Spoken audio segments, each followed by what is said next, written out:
A lot of the discussion around SoFi is really centered around, is this a bank? Is this more of a technology company? How in the world should we value SoFi?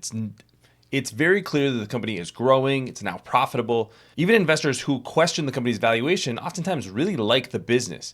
But I think what a lot of people are missing is that more and more of SoFi's business is not reliant on the things that drive banking in general. It's not reliant on deposits and having the right kind of loan reserves. Yes, technically this is a bank. They have a bank charter, but the operations of the business, the financials of the business are more and more being driven by how many financial products are they delivering to customers?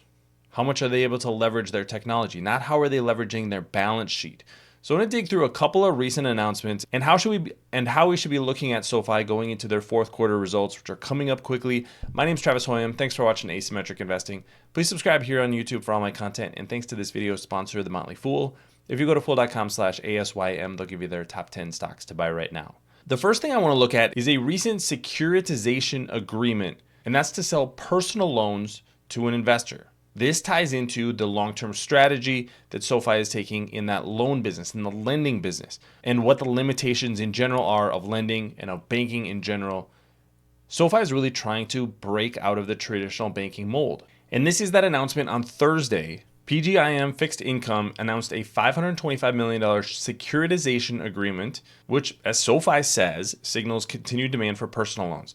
So what exactly is this agreement? The important parts are right here, $525 million personal loan agreement, and this is actually a follow-on to a $350 million investment that the company made in May of 2024.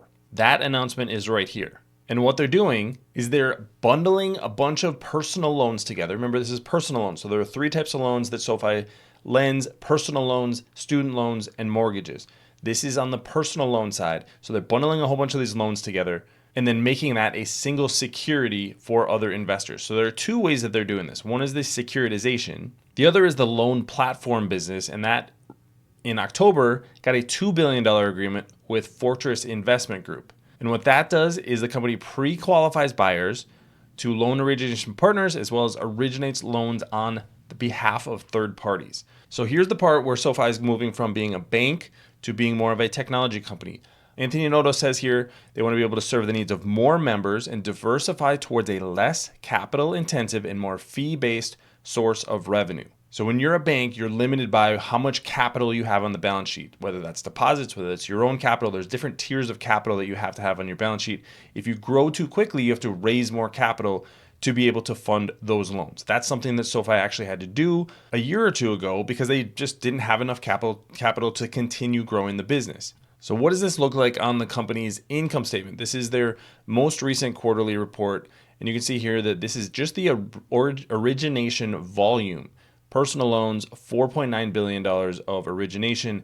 That was up 26%. So this is what I'm talking about with the growth in demand for loans. So 26% increase in demand for loans, home loans, similar story, much, much smaller volume. And this is inclusive of loans originated on the loan platform business. The loan platform business actually falls under their financial services segment. And in the quarter, so this is a third quarter 2024, the loan platform business grew 5x and generated $55.6 million in loan platform fees. That was from $1 billion in personal loans originated on behalf of third parties. In total, the loan platform business generated $61.1 million to adjusted net revenue. So there's two ways this is going to show up on the income statement. The first is going to be in the lending segment. You can see that that's actually been pretty flat over the past year, started to tick up in the most recent quarter. That was when management got a little bit more aggressive with giving out more personal loans, in particular,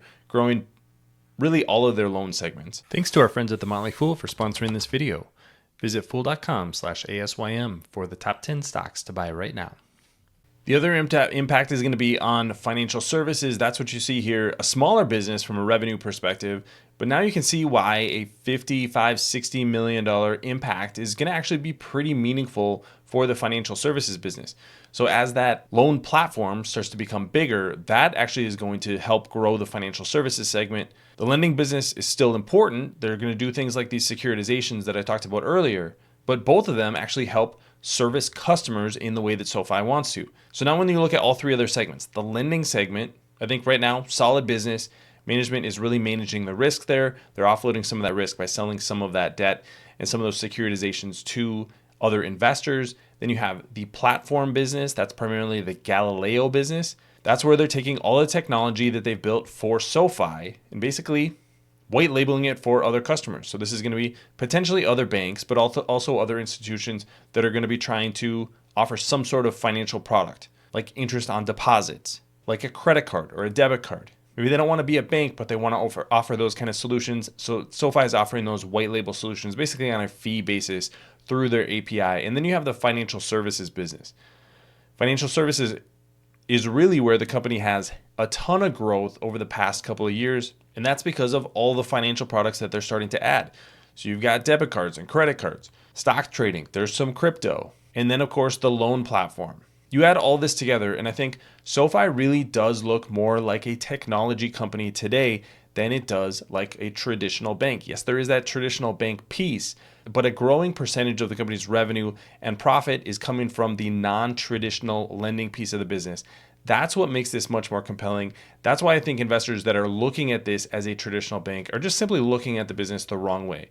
So let's go through some of the metrics from a valuation standpoint, because this is where I think SoFi doesn't get enough credit. Typically, price to book value for a bank, you want that to be right around 1. If you're getting it for less than 1, you're getting it for a less than book value. That's generally considered to be a good value. SoFi is actually trading for 2.9 times book value right now. So that's why if you're a traditional bank investor, if you think SoFi is just a bank, that's where you say, wow, this is way too expensive of a stock. But now if we look at some of their growth metrics, so that would be more on the technology side of things, looks much more reasonable. Their price to sales is only about 7. Their trailing 3-year revenue compound annual growth rate, 42.6%. Not a lot of banks can have that kind of growth rate. Their estimated growth over the next 2 years is in excess of 20%. On top of that, they're getting much more operating leverage out of the business than you would see traditionally from a traditional bank. That's because this is a digital first banking and financial services company. It doesn't have the same constraints, the same physical constraints, the same balance sheet constraints than you would typically have from a bank. And so that's why I think the right way to think about SoFi today is not just as a bank. Yes, that's a piece of the business, but that's a means to an end. And the end that the company is trying to get to is to enable much more ease of use in the financial services industry for millions of users all around the country and eventually all around the world. That's why I think SoFi is going to continue being a market-beating stock. Yes, it's maybe getting a little bit expensive depending on what financials look like in the next couple of quarters, depending on what the market sentiment is. The market has really liked the growth in a lot of these fintech stocks. So that's one of the reasons the stock has done well recently. So wouldn't be surprised to see a pullback in 2025 if that sentiment changes.